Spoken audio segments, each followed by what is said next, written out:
The founders built our country on the premise that our rights do not come from the state, they do not come from the government, they come from God himself. And that is what has made us the great nation that we are. Now, look, real quick to close the illustration, then I say, when I'm in a university campus, I say, but you know what the problem is? Over the last few generations, we have strayed from these foundational truths. The foundations are being destroyed. I take an eraser, I go back to the board, and I erase G-O-D, because now there's this movement that denies the Creator himself, denies his commands and his orders and all the things that ordered our liberty in the beginning. And that is the problem, and that is why freedom is imperiled, and that is why we're in a war in this culture to save the greatest nation, this great republic of ours. The best way to restore it is to return and restore those foundations, to return God to the top and to remember who we are beneath him.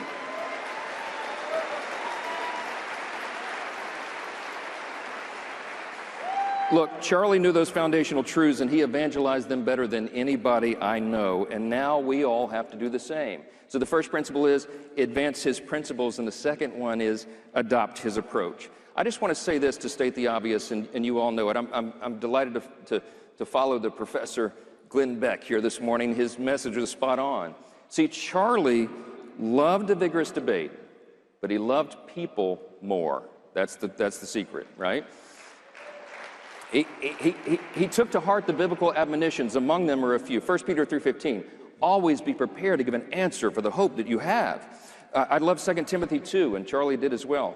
Study to show thyself approved unto God, a workman that needeth not be ashamed, rightly handling the word of truth. Charlie also loved 1 Corinthians 16, verse 13. Be watchful, stand firm in the faith, act like men, be strong, but let all that you do be done in love. And as radical and as powerful as it is, Jesus reminded us, you're supposed to love even your enemies. Now, that's our calling. Charlie was never motivated by hate for anyone. That's why he was such a great example. That's why his legacy lives on as it is, because he was driven by that powerful truth. After every debate, he was always the very first person to reach out a hand of friendship to someone or offer an arm around the shoulder of someone who he felt was lost. Because in so many places, in so many cases, the person on the other side of the table actually was lost in a very real sense, not just philosophically, but spiritually. And it was about this eternal battle. Charlie, our friend Charlie, served sacrificially to pull people back from the abyss. He didn't do it just to save a country. Even more importantly, he did it to save souls. And that's what we have to remember, especially on this Sunday.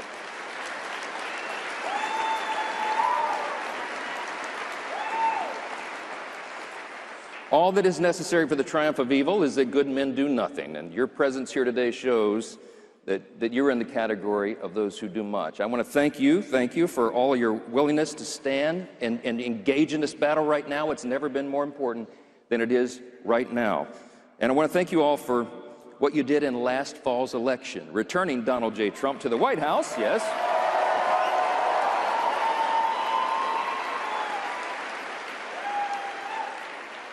And allowing us to keep the majorities in Congress, in the House and Senate.